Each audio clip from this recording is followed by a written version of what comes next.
Hi everyone, welcome or welcome back to my channel. Today I'm going to be doing my August wrap up. So for August, my intention was to be more relaxed and chill when it comes to my TBR list. But when I started making the list, I found that there was a bunch of books that I wanted to add to it and some books that I really want to finish in August. So I have, I think, like 8 or 9 books on my TBR, and then I'm going to be picking 2 prompt cards from my little TBR prompt card bag. So we're going to see which prompts come from the bag, and then I'll go over, I have some fantasy, thrillers, and I think 1 romance. I'm kind of leaning into fall for August, so I have a few fantasy, a few thrillers, which I generally read way more of in the fall. We're going to see what the prompt cards say, and hopefully it doesn't add another fantasy just because it's already pretty full of fantasy. So I'm going to start by getting the cards out of my bag. So I'll just randomly shuffle and not look and then just pull one off the top.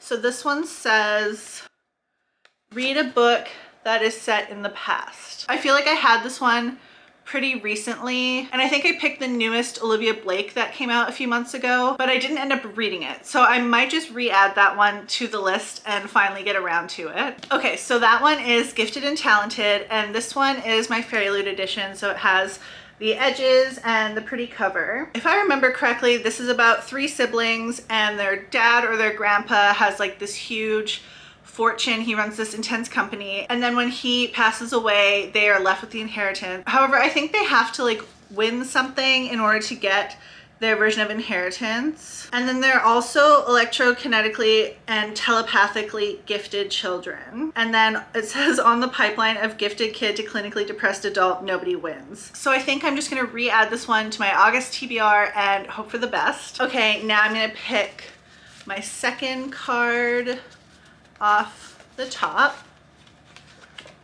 and this one says, choose a book that is a standalone. These prompt cards are technically like geared towards fantasy books, but I apply them to whichever genre like fits the prompt. However, standalone kind of leans more towards like fantasy genre, but also it could be kind of romance, I guess, if they're like interconnected standalones. So I'm going to see if I have a romance that fits this prompt, and if not, maybe I'll grab a fantasy. Okay, so for the standalone prompt, I grabbed the Lighthouse Witches, and this one takes place on a remote Scottish island, and centuries ago there was a witch hunt, and now a bunch of like the islanders are vanishing without a trace and nobody knows why. We have our main character Liv, and she flees to the island with her 3 daughters. However, within a few months she only has 1 daughter left. The other 2 have vanished. That's all I know about this one. I haven't heard a ton about this.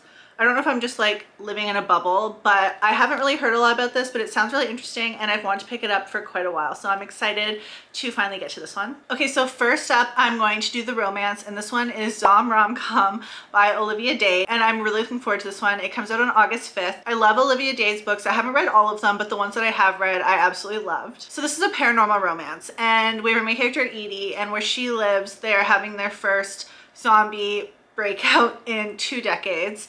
And she teams up with her neighbor to fight, I guess. However, it turns out that he's a vampire. The synopsis is fairly long on Goodreads, and I've said so many times before that if the synopsis is really long, I don't want to read it because I will get more information than I want to know before I go into a book, especially for thrillers. This constantly happens for thrillers, but this one is also really long, so all I know is what I just said, and I'm really excited. I love the cover. It's giving me 90s vibes with like the color palette and the design, and I'm just really excited to get a new Olivia Day book. For the first thriller, I have Girls Who Play Dead, and I absolutely love the cover of this one. In this one, we have our main character Mickey, and he has left his stifling hometown to go live with his estranged mother. However, he left his sister Kyla behind to be raised with his family at like their funeral home. Then all of a sudden Kyla's best friend Erin ends up murdered. He returns to the town to help out his sister who is grieving, and she's kind of spiraling. He's going to try investigating the murder to help his sister because he thinks that's the only thing that's going to help her grieve her best friend. However, as he starts looking into his small hometown, he's starting to realize there's a ton of dark secrets surrounding this beauty brand that apparently is like the lifeblood of the small town. This one sounds like so many things that I love. I love like a YA thriller. I love a lot of like small town mysteries as well. And I also really love the few books that I've read where it's like the dark side of the beauty industry. And this one combines so many of those elements. And I have a feeling this one could be like very highly rated for me. The second and last thriller I have is This Is Where We Die. This one is another YA thriller, and we have our main character, Sadie. 2 years ago, Sadie and 7 of her friends went on a ski trip that turned into like a nightmare. Only 6 of them returned out of the 8. And it says now a killer has one night to make them pay for what they did. Apparently, Sadie's parents are super wealthy and they hid a bunch of the stuff that happened on that ski trip 2 years ago, so nobody really knows what happened aside from the friends, I'm assuming. This one is less than 300 pages. I'm hoping it's going to be super fast paced and that I'll be able to just flip through it. I love a super fast paced thriller. I find them just so fun to read. The next category is fantasy, and I'm really excited for these books. I'm going to start with Quicksilver. This one I actually don't know a single thing about. I don't know how I haven't managed to have anything spoiled about this, and I'm really excited that I haven't had it spoiled. And so I kind of want to go in not even reading the synopsis, just because if I don't know anything by this point after it's been so hyped up and like beloved on social media, I think I'm just going to keep it that way and I'm gonna go in super blind. All I know is it's a romantasy and I hope it lives up to the hype for me and that I love it as much as everyone else seems to. Next, I have Born of Blood and Ash, and this is the newest book in the From Blood and Ash prequel series. I think it's like the 3rd or 4th, but this one I've already started, but I think I'm only like 30% of the way through. It is like very large and the font is tiny, which I absolutely hate. So I have definitely been going back and forth between like the paperback and my Kindle because this is rough on the eyes. But in this one, I don't want to say anything because obviously it's like the 3rd or 4th of a prequel series. So it's a romantasy, there's dragons, there's like god type characters. I don't know how to explain the prequel series without giving away stuff from the original series. So for this one, I'm just gonna say this is part of the prequel series of From Blood and Ash, and I am very much looking forward to catching up with the series. Next, I have Wild Reverence, and this one I think I'm like 40% of the way through. And this one is a prequel to the Letters of Enchantment duology, which starts with Divine Rivals. And I'm absolutely loving it. I'm not loving it as much as I love Divine Rivals, but I am still really liking it and having a very good time reading it. In this one, we have our main character, Matilda, and she's a goddess. Where there's a lot of turbulence within the gods. There's like the skyward gods and then the like underworld type gods, and then there's like the human realm, which is in between the two. So there's a ton of drama. I actually left off at a very like intense place in the story, and this one comes out on September 2nd. I was gonna put Bury Our Bones in the Midnight Soil by V.E. Schwab on this TBR, but now that I'm thinking about it, it's kind of being dubbed as like toxic lesbian vampire, so I think I'm gonna save this one for October and just take it off this list. So in saying that, I'm on to the last book, and that is Kiki's Delivery Service. However, for this one,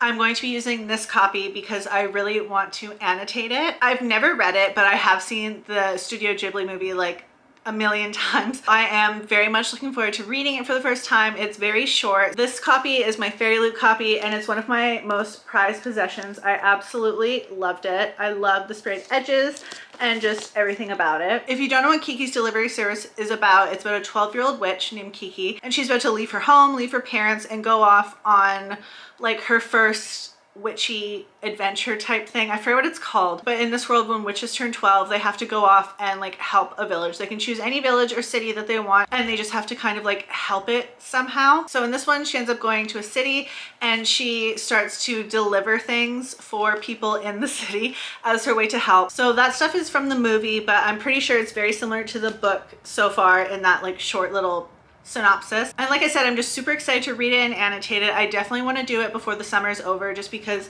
it's definitely giving like summer vibes. So those are the books that I'm going to be reading in August. I'm just gonna do like a quick little rapid fire roundup of the books that are on my list. So we have Born of Blood and Ash, and then we have Quicksilver. We also have Wild Reverence, and then we have This Is Where We Die, Girls Who Play Dead, obviously Kiki's Delivery Service, Zom Rom-Com, and then for the 2 prompts, I chose The Lighthouse Witches for the standalone prompt, and then for the book set in the past, I chose Gifted and Talented because I believe this is set in the past. I just realized I don't 100% know if it is. I'm just pretty sure it is set like in the 40s or something. So anyways, we have Gifted and Talented on the last book for my August TBR. Those are the books I have for my August TBR. I'm really looking forward to getting into these books. I think I have a very good like wide range of types of books, lengths of books, genres, all of that. And thank you so much everyone for watching. I appreciate every single one of you, and I will see you guys again soon. Bye.